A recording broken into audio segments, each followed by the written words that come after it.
मुख्य रस्ताथी कोई शाळाने जोड़वू होय, मुख्य रस्ताथी पीएससी सीएससी ने जोड़वानुं होय, मुख्य रस्ताथी फळियाने जोड़वानुं होय, मुख्य रस्ताथी कोई गामने जोड़वू होय तो मार्ग मकान विभागना अधिकारीश्रीओ स्टेट विभागना अधिकारीश्रीओए सर्वे कर्या त्यारे अनेक જ્યારે જ્યારે જ્યારે સભાઓ મારે જવાનું થાય, બધા આગેવાનોને મળવાનું થાય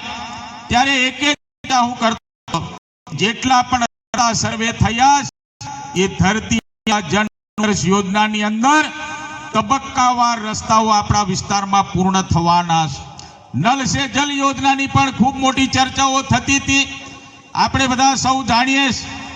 ક્યાંક આપણે નલ સ્ટેન્ડ પોસ્ટ ઊભા કર્યા હતા, પાઇપલાઇનો આપણે દાબી હતી, ક્યાંક અધૂરી પાઇપલાઇનો, કોઈ ફળિયાને હજુ પણ કનેક્ટિવિટી આપવાની.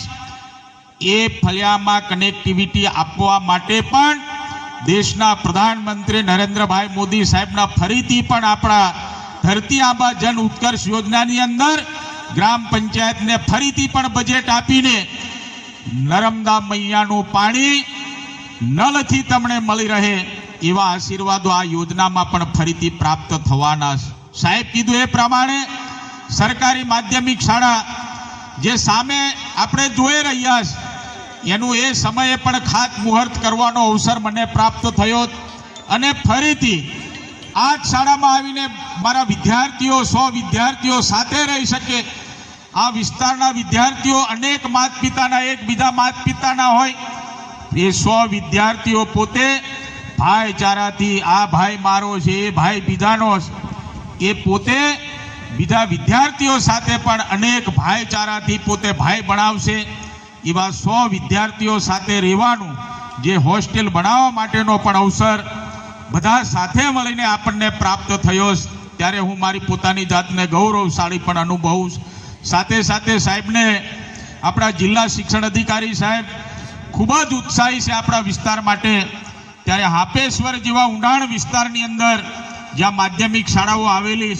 એ વિદ્યાર્થીઓને ત્યાં રહીને અભ્યાસ કરી શકે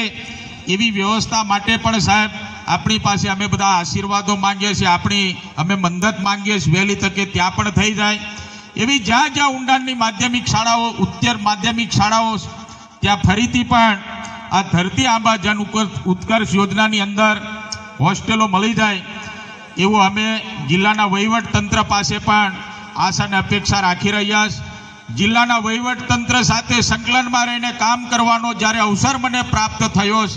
ત્યારે અનેક વાર હું કહેતો હોઉં કે કવાંટ વિસ્તારને જિલ્લાની અંદર સૌથી વધારે ગ્રાન્ટો જો મળતી હોય, સૌથી વધારે સારો વિકાસ થતો હોય તો આ વિસ્તારમાં પણ મુકેશભાઈ કીધું એ પ્રમાણે આપણો વિચાર હજુ પણ સરકાર સાથે જોડાયેલો નથી. અમે તમારી સૌની વચ્ચે સૌની સાથે રહીને જ્યાં જ્યાં જે અધૂરા કામો હશે એ પૂર્ણ કરવાની જિમ્મેદારી લઈએ, પરંતુ આપણે બધા સાથે મળીને ભાઈચારાથી, પ્રેમથી, સારા વિચારથી, વિચાર ક્રાંતિથી આપણે બધા સાથે મળીને કામ કરીશું તો આપણી જે જનતા, આપણો જે છેલ્લામાં છેલ્લો હજુ જે વર્ગ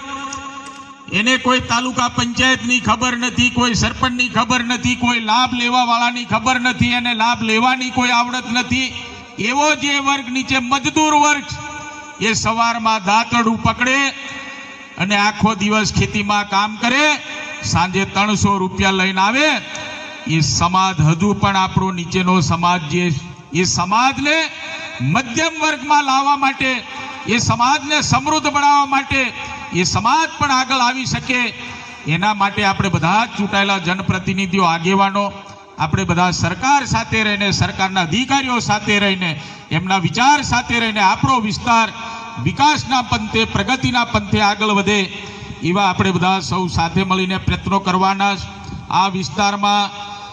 આમસોટા ખાતે પણ 400 વિદ્યાર્થીઓ સાથેનું ખૂબ મોટું આદિજાતિ કેમ્પસ બની રહ્યું છે. એ કેમ્પસ બન્યા પછી ત્યાં પણ આપણા વિદ્યાર્થીઓને મફતમાં રહેવા, અભ્યાસ કરવાની, પાઠ્ય પુસ્તકથી માંડીને તમામ પ્રકારની વ્યવસ્થા સાથે ત્યાં પણ શિક્ષણ પ્રાપ્ત થવાનું. રંગલી 4 રસ્તા એટલે કરાલી પોલીસ સ્ટેશન તરફ આપણે જઈએ ત્યાં પણ ખૂબ મોટું ત્યાં કેમ્પસ બની રહ્યું છે. એ પણ 1 વર્ષની અંદર પૂર્ણ થવાનું છે,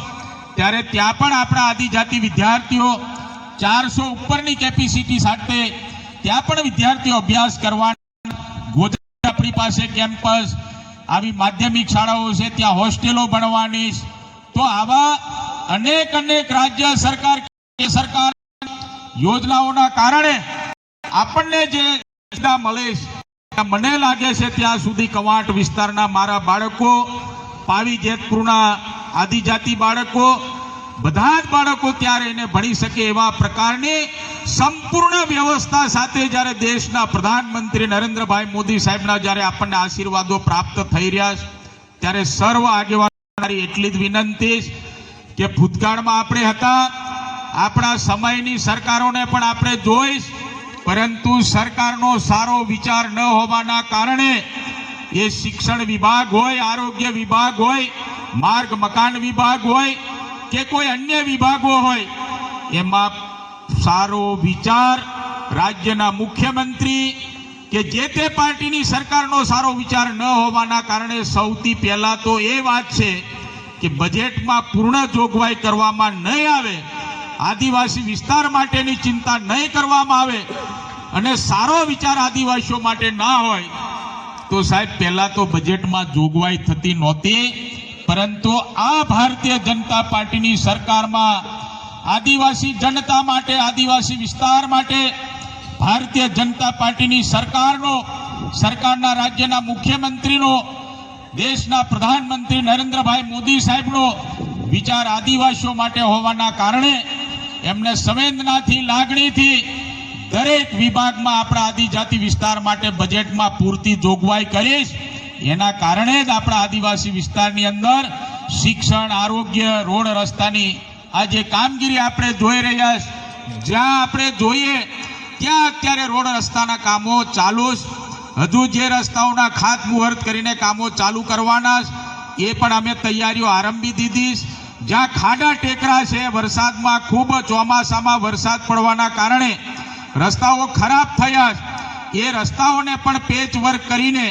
સારા રસ્તાઓ આપણને મળી જાય એ પ્રકારનું કામ અત્યારે ચાલુ છે. એટલે કોઈ પણ પ્રકારની ચિંતા કરવાની જરૂર નથી. અમે બધા તમારી સાથે જ છીએ. આપણો વિસ્તાર પ્રગતિના પંથે, વિકાસના પંથે, દરેક વ્યક્તિ પોતાના ઘરમાં આર્થિક રીતે સમૃદ્ધ થાય, ખેતીમાં સમૃદ્ધ થાય, વિચારથી સમૃદ્ધ થાય, શિક્ષણથી સમૃદ્ધ થાય, એવા વિચાર સાથે આપણે સમાજમાં જ્યારે કામ કરવાનું, ત્યારે આ શાળાના મારા આચાર્ય શ્રી મેડમ બધા વિનંતી, આપણે બધા સાથે આપણે એવી મૂર્તિ, એવા પ્રકારનું બાળકોને શિક્ષણ આપીએ કે મૂર્તિની કિંમત સમાજમાં થાય. આપણે બનાવેલી મૂર્તિ, આપણા આશીર્વાદો દ્વારા તૈયાર થયેલી મૂર્તિ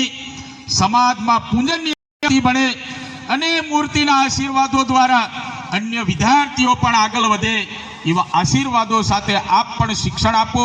મારા સમાજને શિક્ષણ માટે સમૃદ્ધ બનાવો એવી આપણી પાસે પણ આશા અને અપેક્ષા રાખું. કારણ કે આપણે બધા મળી ખભા મિલાવીને, ભાવથી ભાવ મિલાવીને જ્યારે કામ કરીશું, તો જે દેશના પ્રધાનમંત્રી નરેન્દ્રભાઈ મોદી સાહેબનો જે સંકલ્પ કે 2047 સુધીમાં આપણો ભારત દેશ વિકસિત ભારત દેશ બને, એવા પ્રકારનો એમનો જે સપનું છે, એમનો જે સંકલ્પ સાર્થક કરવા માટે આપણે બધા સહયોગી મળીને કરીએ. અને આ હોસ્ટેલના કાર્યક્રમ